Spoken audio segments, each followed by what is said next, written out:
Focused and super committed on my lines. It's really easy to doubt yourself and your lines in winds and conditions like this. And I just made sure that I was 100% committed. Can you talk about that second shot on 3? Yeah, what 3. kind of went through the club selection and things like that? Yeah, it's a pretty difficult fairway to hit, so I was just in the first cut on the right. February 1st, 2026, Lake Nona Golf and Country Club, Orlando, Florida.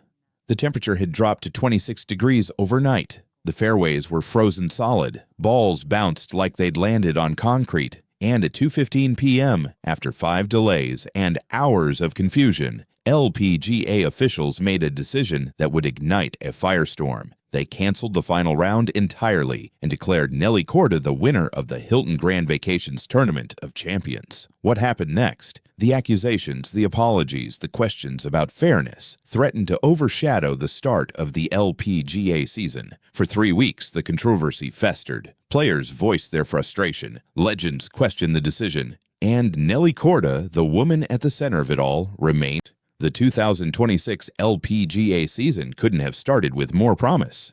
The Hilton Grand Vacations Tournament of Champions brought together 39 LPGA winners from the past 2 seasons, plus a celebrity field that added glamour to the event. Lake Nona, home to legends like Annika Sorenstam, was the perfect backdrop for a celebration of women's golf. Then the weather turned. Saturday's third round was already brutal. Winds whipped across the course at 20 to 25 miles per hour. Players struggled to control their shots. At one point, Yumin Huang's ball actually blew off the 17th green after a putt just missed the hole. Officials halted play at 4:19 p.m., leaving 8 players unable to finish their rounds. But it was Sunday morning that created chaos. Temperatures plunged into the mid-20s overnight. When players arrived for a scheduled 10 a.m. restart, they found a course frozen solid. Amy Yang, who trailed Corda by 3 shots, described the scene. "I got here early warming up for 10 a.m. resume, and the greens weren't playable."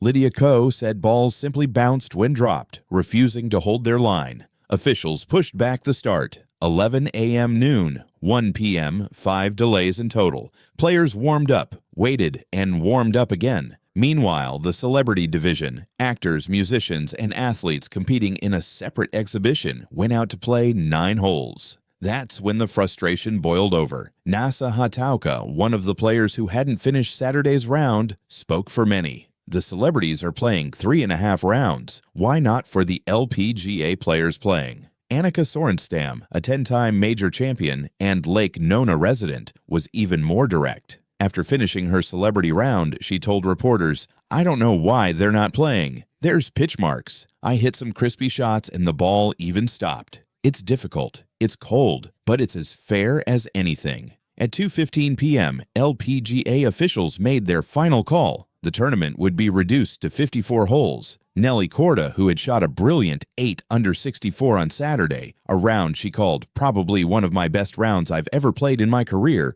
was declared the winner. Amy Yang finished second. Lydia Ko, who had led after the first. So, what did Lydia Ko actually say? When the tournament ended, Ko expressed disappointment, but not conspiracy. She told reporters she was gutted not to get a chance to play the final round. After leading after the first 2 rounds, a difficult back 9 on Saturday had dropped her to 5th place. She believed, like any competitor would, that she deserved a chance to fight back. Ko also raised a legitimate structural question. Given the forecast, should tee times have been adjusted on Saturday so that players faced more similar conditions?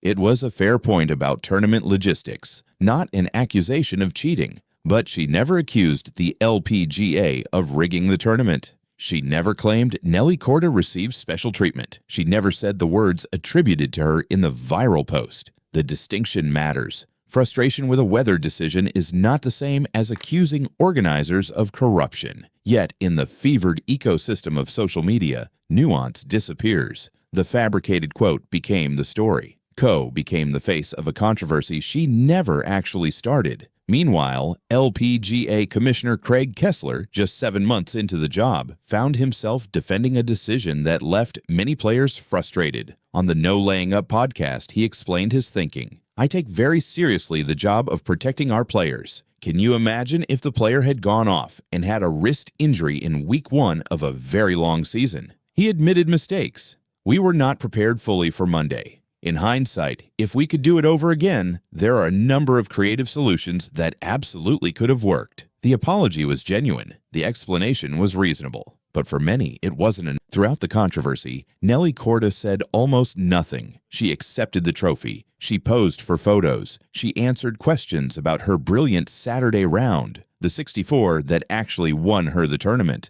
the one she called one of the best of her career. But on the controversy itself, she was measured, careful, almost silent. I think the LPGA is always going to do what's best for the players, she said immediately after the win. I know from a bunch of girls that were out there playing and practicing before, probably 110% came back in and were like, "What are we doing right now?" She acknowledged the awkwardness. I was fully mentally preparing, going out and playing 18, battling for the win. But she also drew a distinction that few others had considered. What we have on the line versus what the celebrities have on the line is a little bit different. The point was subtle but important. Professional golfers compete for rankings, for history, for their careers. Celebrities play for charity and fun. The stakes are fundamentally different. The LPGA's decision, however controversial, was made with that distinction in mind. Corda also spoke about what it takes to compete in brutal conditions, a perspective born of experience. At the end of the day, those situations make me very present, and I have to really dial into 1. My target, and 2. Just commitment to the shot. Even if it's the wrong decision, you have to be 100% committed to it. It was a champion's mindset, focused on what she could control, not on the chaos around her. For 3 weeks, that mindset meant silence. She let others debate. She let the fabricated quotes circulate. She let the controversy burn. Then, on February 17th, 2026, she broke her silence. Not with a press conference, not with a tearful interview, with an announcement that changed the conversation entirely. February 17th, 2026. Upper Deck Headquarters, Carlsbad, California. The press release went out at 9 a.m. Eastern. Within hours, the golf world had a new story to discuss. Nelly Korda had signed with Upper Deck as an exclusive athlete, joining a roster that already included Tiger Woods, Colin Morikawa, Rose Zhang, and perhaps most notably, Lydia Ko. The timing was impossible to ignore. 3 weeks after a controversy that pitted her against Ko in the public imagination, however falsely, Corda announced that she and Ko would now share the same trading card company, the same memorabilia line, the same collector's universe. In her statement, Corda focused on the future, not the past. I've seen firsthand the passion and joy that collecting brings to so many people, and the way that Upper Deck honors that passion and creates memorable experiences for collectors and fans.